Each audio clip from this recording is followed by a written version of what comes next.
akka Sayidoon gadi hin dhaabbanne akka Sayidoon dubartii takkaan fuune ammallee gara Yaman imaltee jirti jechuudha. Sumayyaa jechuun hiriyaa isii Salaam waliin gara Yaman imalaa jirti. Sumayyaan ofii jaalalan beektu Sayidoon jaalalan beeku jettee arrabsaa jirti jechuudha. Sumayyaan jireenyi Sayidoo akka gonkumaa gadi dhaabanne dhaaba isa dhoogitee Araba fuudhee Oromoo fuudhee gonkumaa itti dhiisuun hedduu jechuudha. Ofii ittiin heerumtu ofii baarraa kiyyaan jettee ittiin heerumtu isi mootuyyuu akka gadi dhaabanne dubartii takkan fuune Salaam hiriyaa isii wajjin. Salaam jechuun nama Sayidoo arrabsitee ayyuun addaan baaftee Sayidoo hiisisuuf yaaltee asirraa Yaman imaltee waa meeqa taate. Salaam jechuun miimoorii Sayidoo gaafsargi ayyuu hattee. Salaam jechuun isii mujrima akiraatirraa jechuudha. Salaamii fi Sumayyaan hidhata walitti qaban hidhanni isaa walitti qaban hidhata cimaa jechuudha. Sumayyaan ijoolleen Oromoo jaalalan beektu ballee odoo jaalala beekuu baate Sayidoon har'a dubartii meeqa addunyaarra weeraraa jira. Araba jedha, Faranjii jedha, Jinni jedha, Janka jedha, Chaayinaa wajjillee bardalagee ture. Assalamu alaikum warahmatullahi wabarakatuh. Jirjirtuu akkam naga keessanii fayya keessanii anillee nagaa kooti alhamdulillah galata rabbiin galanni haa ga'u. Isin jechuun barbaada hordoftoota kabajamtoota kiyya iddoo takka kan isin jaalladhu kan isin kabaju baroonni chaanaalii kiyya haaraa taatan subscribe godhaan like share godhaan dagatina. Kanarraa kan ka'e wanni nan isin jechuu barbaadu akkin isin jechuu barbaadullee Sumayyaan gara Yaman imalte isin jechuu barbaadu. Sumayyaan maaliif gara Yaman imalte yoo kan jettan taate Sumayyaan akka Sayidoon dhalaa Arabaa takka hin fuune. Akka Sayidoon alaa Oromoo takka hin fuune akka Sayidoon akka muka silkiitti akkatti dhaabatu feete jechuudha. Sumayyaan jechuun nama akkamii jedhee isinitti hima nama badduu akiraartirraa amma ergisiin gara Yaman imalteetu takka bakka miira biraa keessa nagalchee dhimma biraa keessa nagalche. Sababni illee maali dubartiin akkanaa badduun wannoo beeytani akkuma nooyye kan jedhamtu akkuma nooyye lafa hanqisii samii hanqisii faltii buusii mana ijaaraa jette jedhan. Maal jedhanirra deebiisee ergisi dursa ati buusii nu agarsiisi jedhanii jechuudha.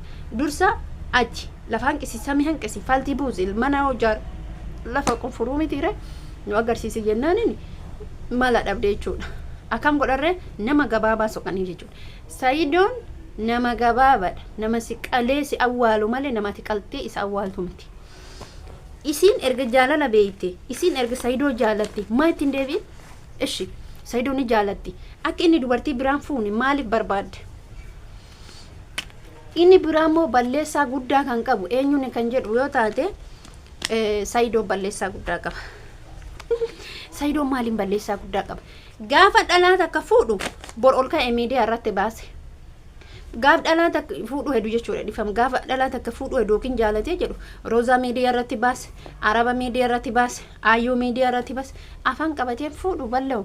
Maal afaan kee kana akkatti hijaabatti lugaamatti gootee dhalaa takka fuutee mana keettee yoo ilma irraa argate dirqama laazim miidiyaa gubbaa baasuu qabda. Otoo ati miidiyaa gubbaa baasuu baate Sumayyaan gonkumaayyuu sin argitu. Sumayyaa dhiisi Roozaan sin argitu. Isin galee Sumayyaa dhiisiitti Roozaan sin argitu.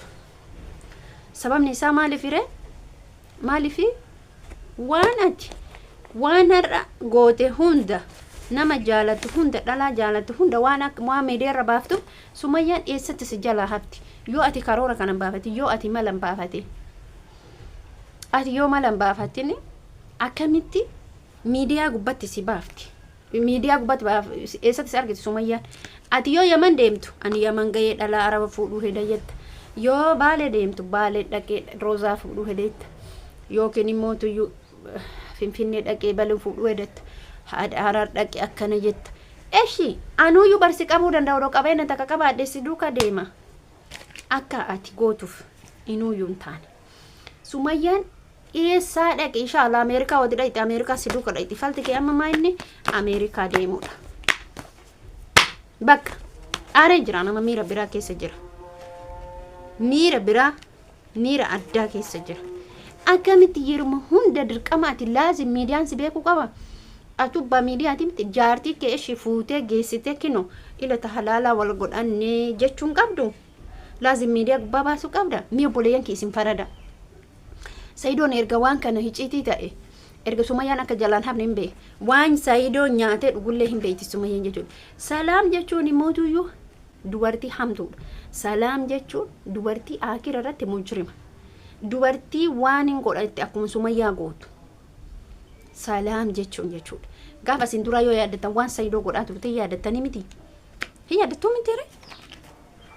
Waan akkasiiti jechuudha. Isin galee namni erguma hede erguma karoorfatee okseen fuudhu silaa namittiin jalaan haftu silaa kun mujrima akira subhanallah kinte mujrima akiraati wallahi lafsi ma yoo jara hafte maan rakkoo qaba maa inni rakkooni yoo isa jalaa hafte yoo isa dhoysi isa jalaa haftumma Saayidoon jaalalan beeku kanaaf jaalala erga Saayidoon hin beekne isin nama biraa soqachoo Saayidoon erga jaalalan beekne dhiisuu qabdaa yundoowi dhiiftee Saayidoon jaalalan beeku miti dhiiftee tiniini dhiira biraa jaalatuu dandeetta isuma maa cinkiti isuma maa azabti isin isuma maa azabti isuma deemtee ittiin galtu erga isin ati jaalalamaan beeyta billaa aleek misuma yaa jaalalamaan beeyta waggaa